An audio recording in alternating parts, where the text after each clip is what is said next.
Welcome to Nasdaq Trade Talks. I'm your host, Jill Malandrino, global markets reporter at Nasdaq. We're coming to you live from Toronto, Consensus 2025 by CoinDesk.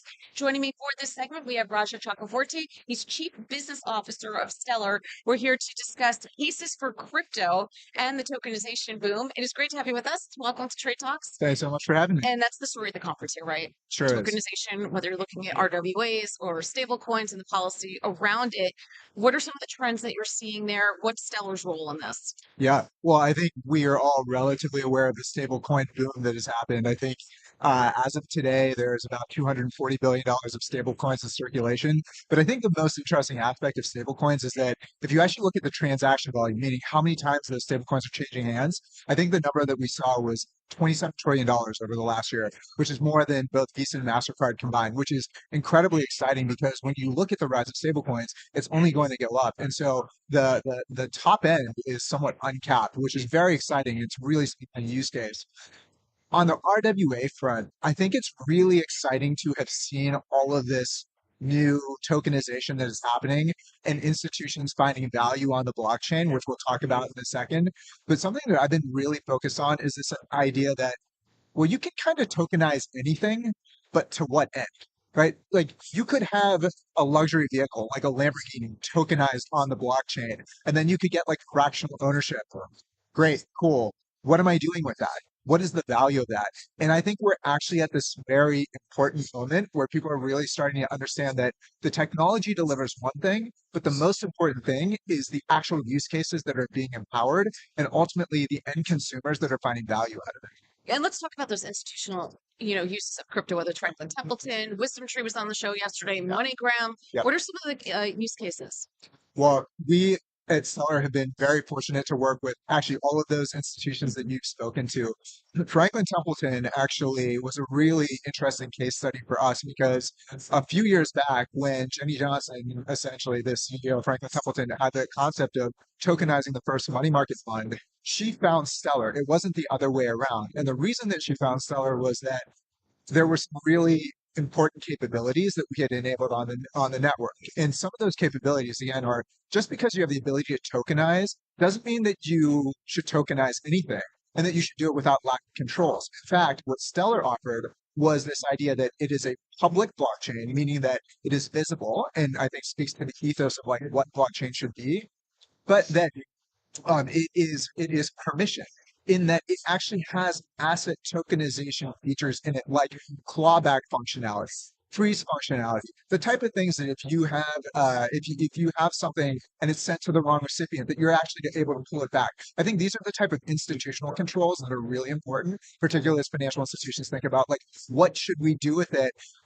Just because it's public, I still want to have privacy features embedded inside of it. It doesn't have to be for everything, but certain things don't need to get there. And so we are seeing that. And with Franklin Templeton, their FOBXX money market fund was, I think it reached about $740 million of volume. Over half of that actually is on Stellar. So they've seen a lot of value there. But beyond that, I think it's been really exciting to see some of these institutions like Wisdom Tree, which initially issued 13 different money market funds on Stellar through their Wisdom Tree Prime account, and now they're moving from kind of retail over to wholesale. We're seeing some of those trends happening, and that's really exciting. And then importantly, with MoneyGram, I spend a lot of time thinking about this idea that crypto is cool, but if you can't like on-ramp it, meaning get like your dollars into the system, and more importantly, take them out to actually do the thing you want to do with it, then what value is there? And one of the most important partnerships we developed with MoneyGram is actually working with them for this cash off-ramp, meaning that they've got 450,000 physical locations across 150 countries. You can actually transmit money on the Stellar blockchain into a MoneyGram supported wallet, walk into a MoneyGram physical location, and take out actual currency. And that's so powerful because it actually means that crypto is not designed just for people who are native to crypto. It's designed for you, me, my parents, and my cousins who live in different countries who don't need to know anything about blockchain. They just want to be able to access the capability.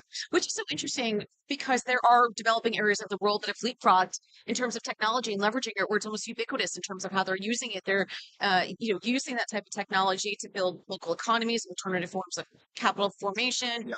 cross-border payments, e-commerce, and so forth. Whereas U.S. Western-centric, we think of things more in value or hedging or how we trade it.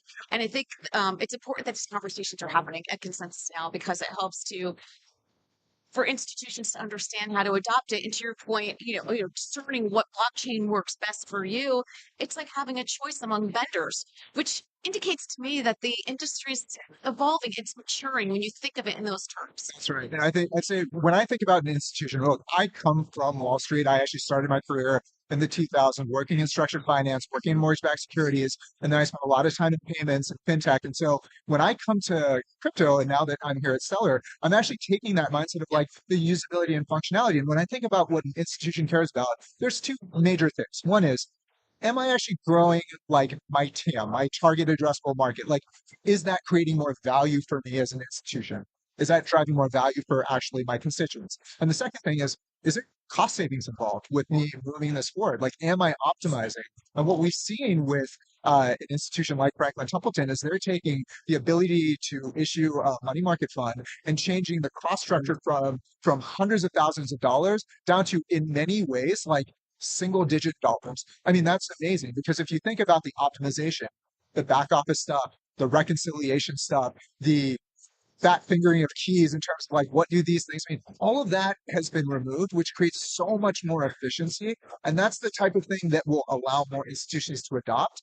And that adoption is only really valuable, I think, for everybody who benefits from the blockchain technology because it means that they have more access points. In fact, you can drop like access to in like a traditional money market fund may take a minimum investment of like $3,000, but with Franklin Templeton, now that they've issued on chain, the minimum investment is $25. Look at that TAM expansion, massive.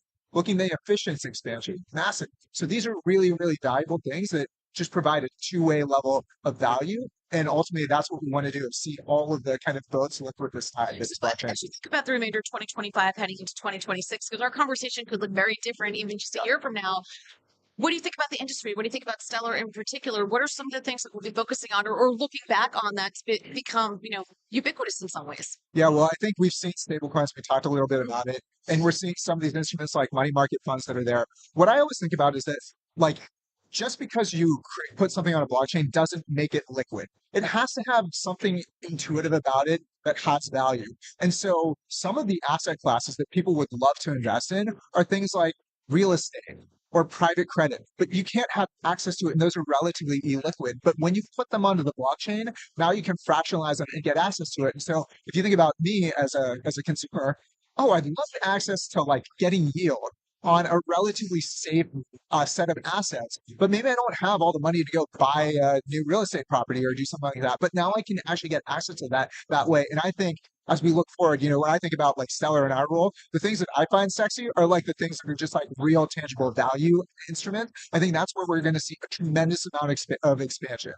So I'm really excited to see where that future goes. And ultimately, it's about really solving problems for individuals and being able to give them greater access. All right, Roger, appreciate the insight. Thanks for joining us on Trade Talks.